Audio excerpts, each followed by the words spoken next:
do you understand that what you think about and what you speak about and what you feel becomes your point of attraction, so that law of attraction is giving you what you are offering vibrationally? Beginning to get the sense of it as you play with parking lots and lovers and different things.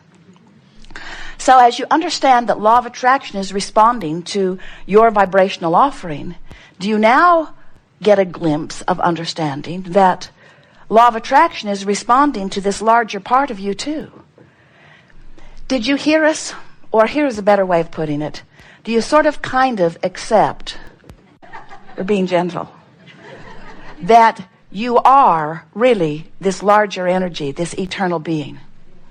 And do you accept that you are simultaneously this physically focused being? And do you accept that law of attraction is responding to all aspects of the vibrational beingness that is you? And does it make sense to you, since this is the eternal you that has been around longer than dirt, been around longer than this physical experience, been around longer than you have any way of conceiving in terms of time, this you and this you, which one do you think law of attraction is responding to in the strongest way? Which of those vibrational responses do you think is the strongest? We may be hinting. So as you acknowledge that this part of you has for a very long time isn't even the right expression, is so timeless and so eternal. Law of attraction has been responding to this eternal essence of that which you are for such a long time. Can you feel the pulling power of law of attraction responding to that part of you that is standing in your vibrational escrow, and law of attraction is responding to it? Can you feel it? And if you can feel it, can you feel the pulling power of that? What we're wanting to demonstrate to you is that because you've been around for a very long time, and because you've lived so many lives, and because law of attraction is responding so profoundly and powerfully to the vibrational essence of that which you are, there is this enormous, fast-moving river or current that is flowing toward that which you really are and everything that you've ever asked for in this physical experience and beyond.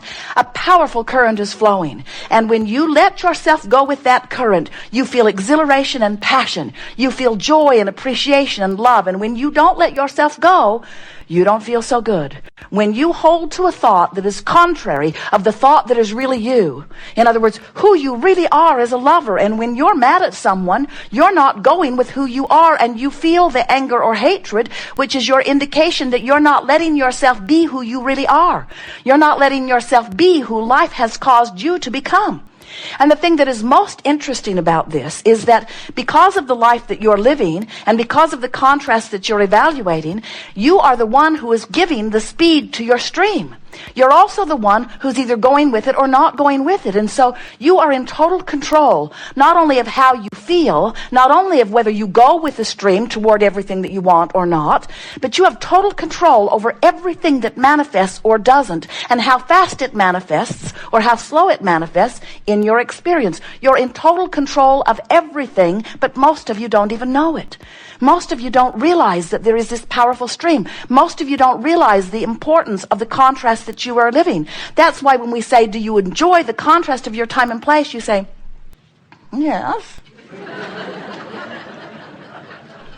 But when you get this whole picture, when you understand that you came forth expressly to live the contrast, and you knew that the contrast would put things in your vibrational escrow, and doing so would cause an expansion of that which you are, and you knew that law of attraction would respond powerfully to that part of you, and you knew that the source would call you toward it, and you knew from your non-physical perspective that when you go or even turn in the direction of it, you will feel ease and joy, and you knew that when you paddled upstream, it would not feel so good. You knew that before you came forth. And we promised you that we would remind you once you got here. So here you are asking for that reminder, and here we are giving it to you. So many of our physical friends, we see you. You take your boat down to the stream, and invariably you turn that boat upstream and begin paddling very hard. And we say, why not turn and go with the flow? And you say, most of you, oh, that just seems lazy. The people who are really making it happen are all paddling very hard upstream. There's no gain without pain. Only those who persevere are virtuous and valiant, and those are the ones that get the monuments in their name after they croak. We like to be disrespectful of death since there isn't any. Then we listen, always enjoying your warped perspective. And then we cannot help ourselves when we say to you that nothing that you want is upstream. And the reason that we are so emphatic about that is because we know this cycle of life. We know who you are before you come into this body and who you remain even though you're in this body. We know the vibrational relationship between who you are and who you in this body, in this life has caused you to become. We can see the whole picture. We know why the stream flows, and we're here to tell you it flows downstream. It flows with ease. It flows toward everything that you have become. And when you let yourself go with that flow, which means when you find the best feeling thought from where you are and you practice it until it is alive within you, active within you, dominant within you, chronic within you, then you begin to live the manifested blossoming example of who all that you are has caused you to become. In a sense, you're like a two-headed monster, and we just want both heads to get going in the same direction. And when you pull against who you really are, you feel awful. And you blame it on all kinds of other things. You blame it on the economy. You blame it on your mate. You blame it on the people you work with. You blame it on your government. You blame the negative things that are happening in your life on so many things. But there is only one thing that is responsible for the negativity that you feel, and that is you're not going with you. It doesn't have anything to do with what anybody else is doing. Oh, of course, you can be observing other things, and in observing them, you're beating the drum of something that your inner being isn't beating the drum of. In other words, you can be very sure that every time you feel negative emotion, whether it's strong like depression or not so strong like frustration, no matter what negative emotion you're feeling, you can be sure every time you feel even a little particle of negative emotion that it always means this. It means you are looking at something and beating the drum of it, and therefore activating a vibration in you that is far different from the drum the source within you is beating. The drum the source within you beats is love of you and others. And when you are not loving you or others, you are setting up resistance. The drum that beats within you is one of utter worthiness. And when you beat the drum of not enoughness, you are setting up resistance within your being.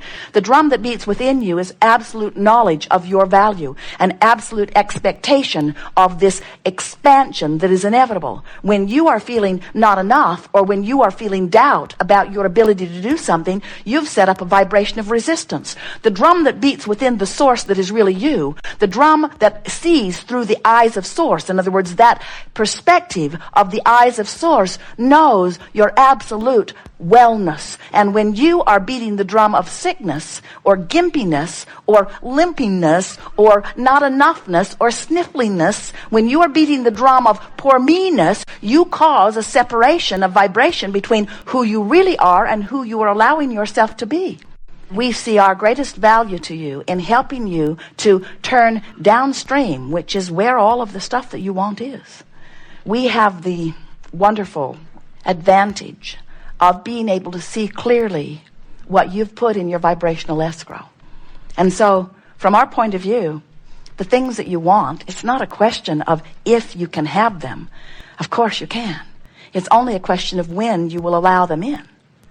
And that has to do with how quickly you get a handle on these vibrational indicators and then do something about shifting them. When you go to the gas station and your gas gauge is on empty, you rarely put your head on the steering wheel and weep.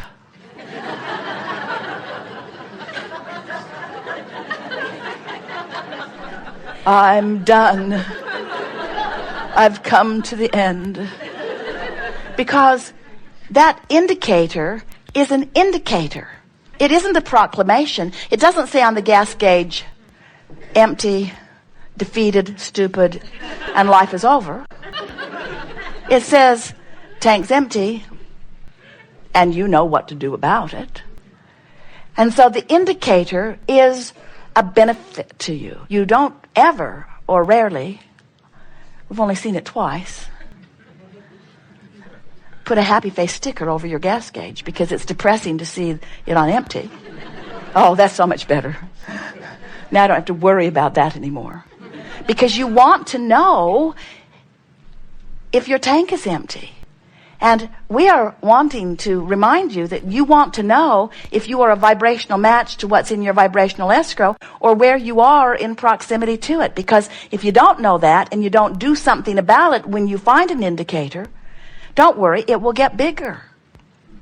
In other words, when you feel negative emotion, it always means that right now, the thought you're thinking is not a vibrational match to what's in your vibrational escrow. So all your hopes and dreams, the things you've been asking for, cannot come into your experience in what you would call reality as long as you chronically feel like that. That's your indicator. So many of you become used to feeling negative emotion that you don't deliberately do anything about it. You don't deliberately try to feel better because you're used to not feeling so good. It's just normal to feel sort of ornery and overwhelmed. But when you take it as the indicator that it is, and you say, oh my, I am chronically offering a vibration, thinking the same thought, developing beliefs. A belief's just a thought you keep thinking. So I've set up a vibrational habit within myself, a point of attraction, that is different from what I've been asking for and what life has caused me to create. So I'm not keeping up with who I am. It would be good for me to reach for some thoughts that feel better than these thoughts that I've been thinking and practice them until they feel more like the normal, natural thought, until that becomes a chronic thought, till that becomes a belief, until that becomes my dominant point of attraction. And now there's no resistance within me. And now the universe is delivering to me in fabulous ways the things that I've been asking for. But if you don't recognize that negative emotion as that indicator, and you don't do something about shifting the thought so that you shift the feeling, if you don't do something about changing the vibration which changes the indicator, then nothing changes in your experience. In other words, a lot of people are running around having the same experiences year after year after year, different faces, different places, but nothing in their life really changes because they're not changing their basic feeling about life. Your worldview of life has become your expectation, and your expectation is a chronic vibration that will not allow something beyond your expectation to be. So when you say, well, I wouldn't have expected anything different, we say, well, yeah. If you don't expect something different, it cannot be. So creating is really a wonderful thing. Sometimes we see someone who has a death sentence assigned to them. They've been given a diagnosis of something that is considered to be terminal. And we feel very different about it than they do because we know that even in what they think is an ominous diagnosis, that all they've got is a more emphatic indicator of vibration. That's all it is. If they would change their thoughts today and tomorrow and the next day, they could do it no matter what's going on in 30 days if they knew what they were doing. They change the pattern of thought, they would change the vibration, and then the indicator would change, which means the disease would have to dissipate because the disease is an indicator of vibration, and when vibration shifts, the disease must shift too. But so many people look at manifestation as something different than the indicator that it is. When you start to understand that the manifestations, what's in your checkbook, who's in your bed with you, who's not in your bed with you, the things that you are wanting, the things that you're living, the way your life is right now on all those subjects that are important to you, you're living the manifestational indicator of your vibration. So if you really like who's in your bed, don't change your thought. If you really like no one being in your bed, don't change your thought.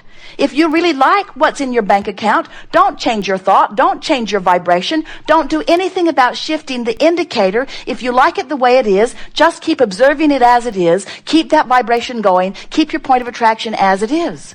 But if you are seeking some change, then you must offer a different vibration. You cannot continue to look at things as they are. And do you know that most people offer the majority of their vibration in response to their observation of what is? That's why lives don't change very much. That's why so many of the people that you meet at your 20th and 30th and 40th class reunion are exactly as you remembered them back then. Because they didn't think any differently than they thought then. In other words, they're continuing the same patterns of thought.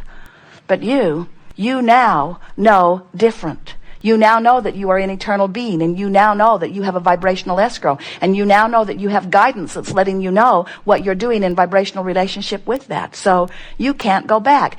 You'll never again feel negative emotion and not know what it means.